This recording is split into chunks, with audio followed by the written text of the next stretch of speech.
நம்மளுடைய ஆட்சி அமைஞ்சதும் ஒவ்வொரு கிராமத்துக்கும் நான் நேரடியா வந்து என்னுடைய சொந்தங்களாகிய உங்க எல்லாரையும் நான் சந்திக்கிறேன்.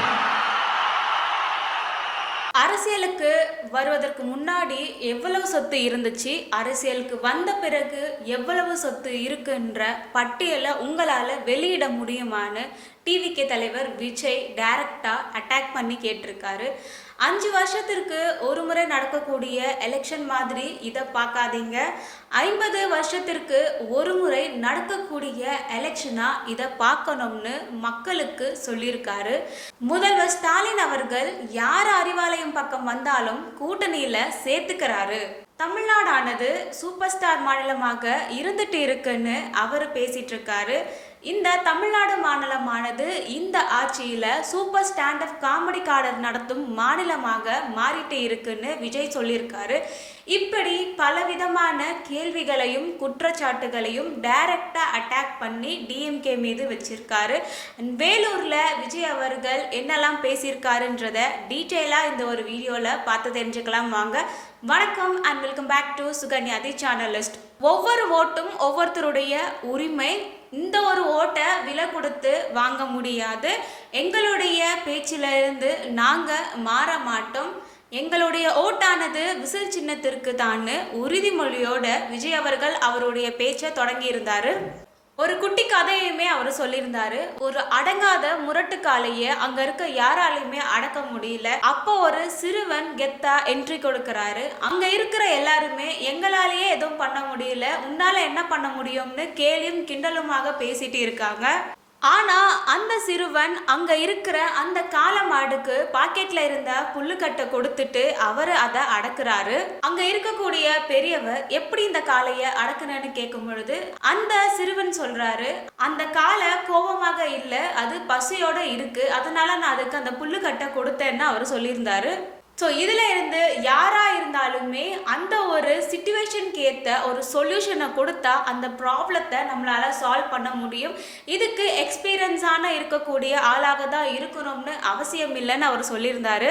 இந்த ஒரு கதையில அந்த முரட்டு காளை தான் தமிழக அரசியல் களம். அந்த காளையை அடக்க வந்த சிறுவன் தான் நம்ம எல்லாரும் பல வாக்குறுதிகளை சொல்லி மக்களை இவ்வளோ வருஷங்கள் ஏமாத்திட்டு இருந்தாங்க.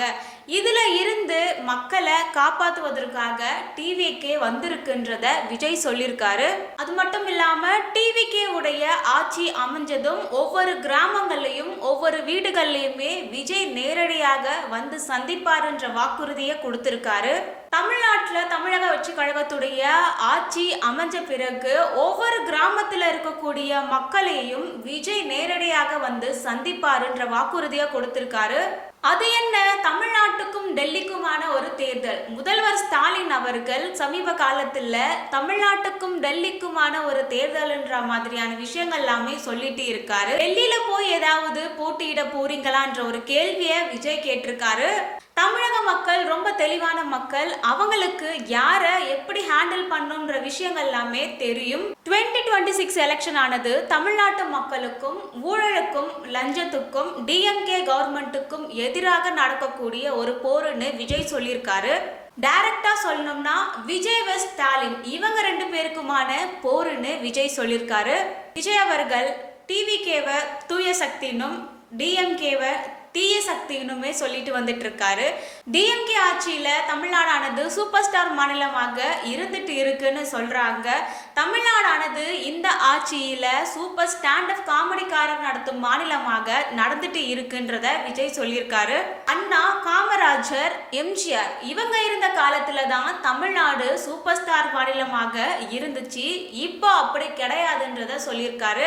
தமிழக மக்களும் விஜயும் ரத்தமும் சதையும் போல இது ஒரு சென்சிட்டிவான சென்டிமெண்ட்னு விஜய் அவர்கள் சொல்லியிருக்காரு. ஒவ்வொரு அரசியல்வாதிகள் கிட்டையுமே அவங்க அரசியல் வருவதற்கு முன்னாடி எவ்வளவு சொத்துக்கள் வச்சிருந்தாங்க, அரசியல் வந்ததுக்கு அப்புறம் எவ்வளவு சொத்துக்கள் வச்சிருக்காங்கன்ற லிஸ்ட்டை அவங்களால வெளியிட முடியுமான்றதையுமே கேட்டிருந்தாரு. முதல்வர் ஸ்டாலின் அவர்கள் நிருபர் கேட்ட கேள்விக்கு எனக்கு எதிரிகள்னு யாரும் கிடையாது, எல்லாருமே நண்பர்கள்னு அவர் சொல்லியிருந்தாரு. அப்படி இருக்கும் பொழுது கரூர் விஷயத்துல ஏன் என் மேல பழிய போட்டீங்கன்றத அவர் கேட்டிருக்காரு. அறிஞர் அண்ணா அவர்கள் சொன்ன மாதிரி ஜனநாயகம் என்பது ஒரு மதசார்பற்ற சமூகம், சிறுபான்மை மக்களின் உரிமையும் உணர்வையுமே பாதுகாப்பது தான் எங்களுடைய கடமைன்னு அவர் சொல்லியிருக்காரு. ஒரு சில அரசியல் கட்சிகளும் அரசியல்வாதிகளும் ஒரு சில சமயங்கள்ல பேசாம இருந்தாலே எந்த ஒரு பிரச்சனையுமே வராதுன்னு அவர் சொல்லியிருக்காரு. ஒவ்வொரு மாசத்துக்குமே கரண்ட் பில்லானது கட்டுவோம்ன்றத மாத்துவோம்னு சொன்னீங்க, அதை நீங்க செஞ்சீங்களா? 2 மாசத்துக்கு ஒரு முறை கட்டுற மாதிரி தான் இப்போ இருந்துட்டு இருக்கு. மலை கிராமங்கள்ல ஒரு ஹாஸ்பிட்டல், பஸ் இந்த மாதிரியான சாதாரண வசதிகள் கூட இல்ல. பிரெக்னன்சி டைம்ல வீட்டிலேயே பிரசவம் பார்க்கக்கூடிய ஆபத்துமே இதனால இருந்துட்டு இருக்கு. தமிழ்நாடானது பாதுகாப்புல நம்பர் 1 சொல்றாங்க. ஆனா பெண்கள் we are not safe மாடல்ன்றத சொல்றாங்க. தமிழ்நாட்டுல சட்டம் ஒழுங்கானது எங்க சரியாக இருக்கு? தமிழக வெற்றி கழகத்துடைய ஆட்சியில ஆண் குழந்தைகள் பெண் குழந்தைகள்னு எல்லாருக்குமான பாதுகாப்பானது நம்பர் 1 இடத்துல இருக்கும்னு சொல்லியிருக்காரு. சட்டம் ஒழுங்கானது முறையாக இருக்கும். அரசு பள்ளிகளுமே தரமாக இருக்கும். கவர்மெண்ட் எக்ஸாமுக்காக கோச்சிங் சென்டருக்கு போய் படிக்கக்கூடிய நிலையானது மாறும். ஒவ்வொரு காலேஜ்லயுமே அதுக்கான ஒரு ஸ்டாண்டர்டை கொண்டு வருவோம்னு சொல்லியிருக்காங்க. கவர்மெண்ட் ஸ்கூல்ல பெண்களுக்கான சுத்தமான சுகாதாரமான ரெஸ்ட் ரூம் வசதியானது அமைக்கப்படும். அதுவுமே டோரோட இருக்கும்ன்றதையுமே விஜய் சொல்லியிருக்காரு. ஒரு போதையில்லா தமிழகத்தை உருவாக்குவோம். மாவட்ட கலெக்டர், எஸ்பிக்கள் இதுல சரிபாதி பெண்களுக்குமே இடங்களை வழங்குவோம். அனைத்து கிராமங்களிலுமே பேருந்து வசதிகளை ஏற்படுத்தி தரப்படும். ஆட்டோ டாக்ஸி லாரிக்கான ஒரு தனி வாரியங்களுமே அமைக்கப்படும். தொழிற்சாலைகளும் தொழில் வளங்களையுமே பெருக்குவோம். விவசாயிகள், மீனவர்கள், நெசவாளர்கள்னு அவங்களுக்கான ஒரு முன்னேற்றத்தையுமே வழங்கப்படும்ன்றதெல்லாமே விஜய் அவர்கள் அந்த ஸ்பீச்ல சொல்லியிருந்தாரு. அறிவாலயம் பக்கம் யாரு போனாலும் முதல்வர் அவர்கள் கூட்டணியில சேர்த்துக்கிறாரு. இது அவரு கல்லாப்பட்டி கூட்டணின்னு சொல்லியிருக்காரு. இந்த ஒரு தேர்தல்ல டிவிகேவானது ஒரு புரட்சியை ஏற்படுத்தும். அது விசில் புரட்சின்னு விஜய் சொல்லியிருக்காரு.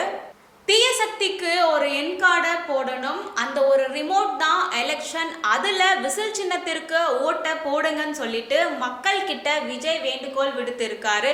இப்படி வேலூர்ல விஜய் அவர்கள் அவர் என்ன விஷயங்கள்லாம் பண்ண போறாரு அண்ட் டிஎம்கேவை அட்டாக் பண்ணியுமே அவர் அந்த ஒரு ஸ்பீச்ல பேசி இருந்தாரு.